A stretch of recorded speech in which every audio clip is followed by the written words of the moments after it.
جب تک فرانسیسی سفیر واپس نہیں جاتا ہم نے اپارا چوک اسلام آباد سمیت پورے پاکستان میں دھرنوں کا اعلان کر دیا ہے۔ نمبر 2، ہمارا کوئی نوجوان اگر پولیس اسے ڈنڈا مارے، اس پہ شیل پھینکے، ہم بھی کوئی ایک مرتبہ بے ہوش ہو کے اٹھ کے آئے، ہمارے نوجوان نے اس کے جواب میں پولیس والے کے ماتھے پہ بوسہ دے کے اسے سینے سے لگانے۔ ہم نے دشمن کو ویک پوائنٹ نہیں دینا۔ نمبر 3، ہم نے کسی سرکاری املاک کو نقصان نہیں پہنچانا، اور جو سرکاری املاک کو نقصان پہنچائے گا وہ ملک کا دشمن ہے، وہ ہم میں سے نہیں ہے۔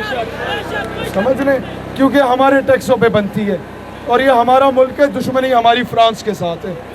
نمبر 4، پورے پاکستان کے لوگ ابھی دھرنوں کے لیے بیٹھے، ملک کی معیشت ہمیں عزیز ہے۔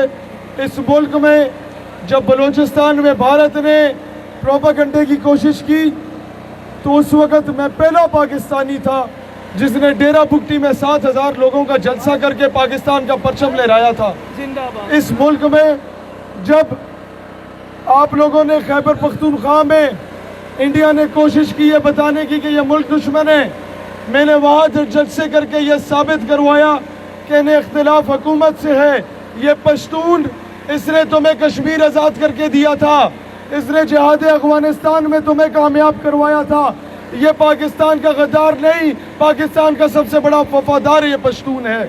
میں نے کراچی میں جا کے یہ بتایا تھا کہ یہ مہاجر، جسے تم مہاجر کہتے ہو، جو اپنا سب کچھ قربان کر کے آیا، پاکستان کا رخ کیا، وہ مہاجر نہیں، وہ ہم سے بڑا پاکستانی، اسے پاکستانی بولا کرو۔ آج یہاں پر کوئی پشتون، پنجابی، بلوچ، سندھی، کشمیری والا سلسلہ ختم۔ ہم پہلے مسلمان ہیں، پھر ہم پاکستانی ہیں۔ ہم اس ملک کو حقیقی معنوں میں آزاد کروائیں گے، خود مختار کریں گے، تب یہاں سے اٹھ کے جائیں گے۔ اس ملک کے فیصلے پاکستان کے اندر ہوں گے، وائٹ ہاؤس میں نہیں ہوں گے انشاءاللہ تعالی۔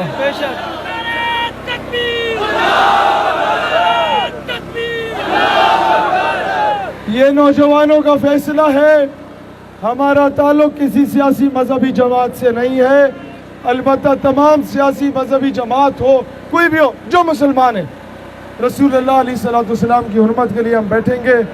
عمران خان صاحب، آپ کو اس عوام نے ووٹ دیے تھے عافیہ صدیقی کو لانے کے لیے، آسیہ ملونہ کو بھیجنے کے لیے ووٹ نہیں دیا تھا۔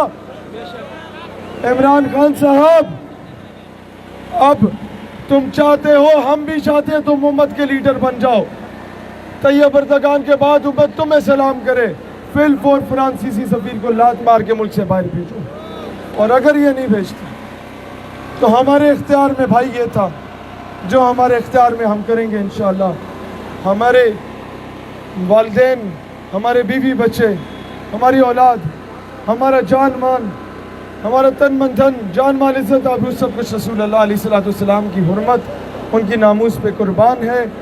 دنیا کو یہ بتاؤ کہ اب سمجھ جاؤ یہ پرامن لوگ نہیں ہیں، دہشت گردی کا اور اس جنگ کا آغاز فرانس نے کیا تھا، اب پوری امت فرانس کے خلاف، اس کے صدر مملکت کے خلاف اعلان جہاد کرتی ہے۔